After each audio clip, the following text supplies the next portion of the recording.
बांग्लादेश सीमा पर होगी फेंसिंग, शुभेंदु के आदेश से बौखलाया बांग्लादेश। बांग्लादेशी पीएम के सलाहकार बोले, बांग्लादेश को कांटेदार तार से डराया नहीं जा सकता।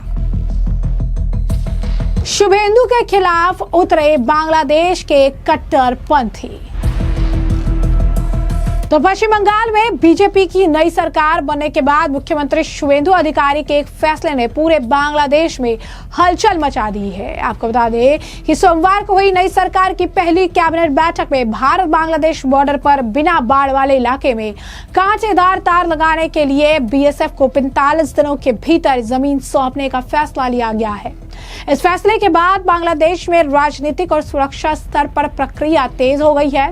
शुभेंदु सरकार के इस फैसले पर बांग्लादेश की ओर से तीखी प्रतिक्रिया सामने आई है। एक रिपोर्ट के मुताबिक बांग्लादेश के प्रधानमंत्री तारिक रहमान के विदेश मामलों के सलाहकार हुमायूं कबीर ने कहा कि बांग्लादेश को कांटेदार तार से डराया नहीं जा सकता।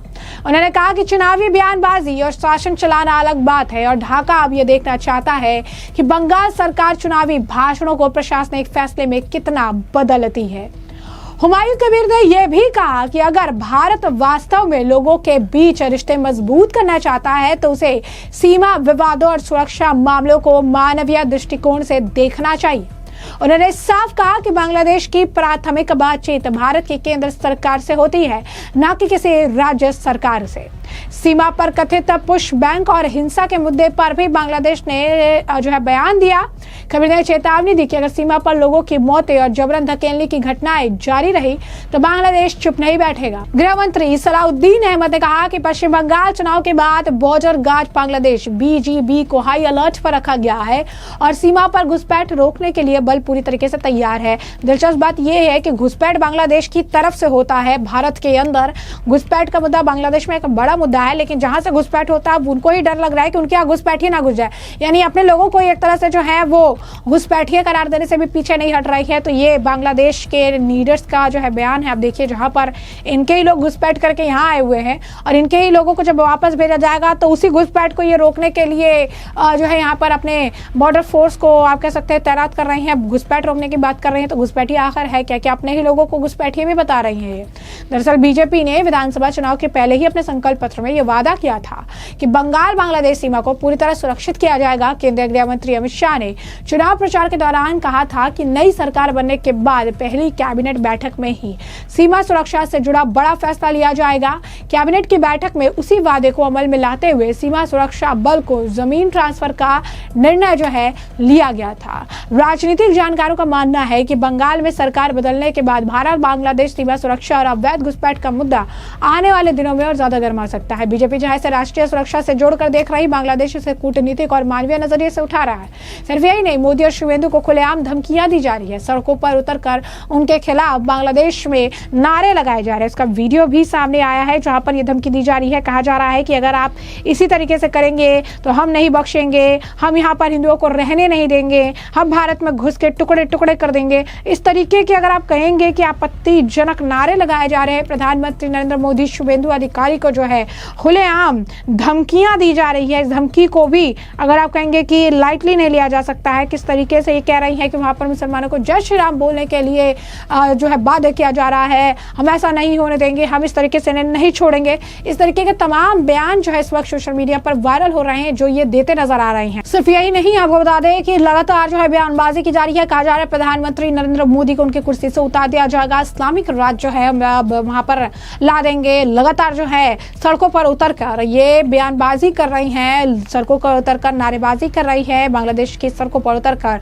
का कहना है कि प्रधानमंत्री नरेंद्र मोदी शुभेंदु अधिकारी अगर नहीं मानेंगे तो उन्हें सत्ता से उतार दिया जाएगा और जो है भारत के अंदर हम घुस के उसे टुकड़े टुकड़े कर देंगे। इस तरीके के जो आप कह सकते हैं कि विवादित बयान दिए जा रहे हैं। इस तरीके के जो आप कह सकते हैं कि चेतावनियां दी जा रही है, धमकी दी जा रही है, गीदड़ भभकी देखने के लिए मिल रही है, सिर्फ और सिर्फ इसलिए क्योंकि बीएसएफ को जमीन दी जा रही है बाढ़ लगाने के लिए, जैसा कि कहा गया था, जो ममता बनर्जी नहीं देना चाह रही थी, जो ममता बनर्जी ने इतने सालों तक किया ही नहीं है। इस वीडियो के सामने आने के बाद लोग ममता बनर्जी सरकार को जमकर लताड़ लगा रही हैं। अब इस पर आप उनके ही, आप कह सकते हैं कि जो नेता है उनके भी बयान सुन लीजिए, किस तरीके से जो है तमाम ये चीजें कह रही हैं। पश्चिम बंगाल में leader of opposition Sovandeb Chattopadhyay कह रही है कि हमने जो है कोशिश किया था, लेकिन जो आम जनता है अगर वही अपना जमीन हमें नहीं देगी तो हम कैसे करेंगे। यानी अगर आप कहेंगे कि एक तो इन्होंने ट्राई नहीं किया और उसके बाद अब इस पर भी सफाई पेश कर रही हैं, कह रही हैं कि यहाँ पर बॉर्डर फेंसिंग नहीं भी थी तो क्या हुआ, जो बीएसएफ का चेक पॉइंट्स वहां पर था, क्या वहां पर सिक्योरिटी नहीं थी, जो लोकल्स है वो अपनी जमीन नहीं देना चाहते थे तो क्या उनसे जबरदस्ती का जो है उनसे जमीन छीन लेते, क्या करते हैं बताइए, क्या कुछ कहना है उनका और सुनिए। किस रूप से देखते क्या कहेंगे। देखिए उसमें बॉर्डर में फेंसिंग नहीं था, लेकिन उधर में बीएसएफ का चौकी तो था, पूरा रास्ता, पूरा जितना किलोमीटर है ना, पूरा बीजेपी का चौकी था। तो चौकी में पहरादार नहीं था क्या, उसके घुसपैठिया आ जाता है। ये तो पहले वो समझना चाहिए।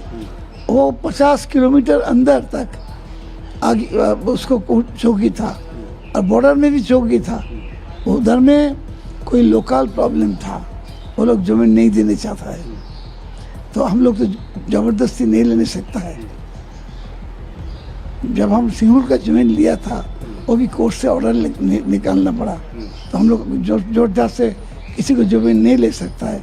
तो उधर हमें जमीन का मालिक जो है नहीं देना चाहता है, तो बीजेपी बोलने से दे देगा तो हो जाएगा, कोई बात नहीं है।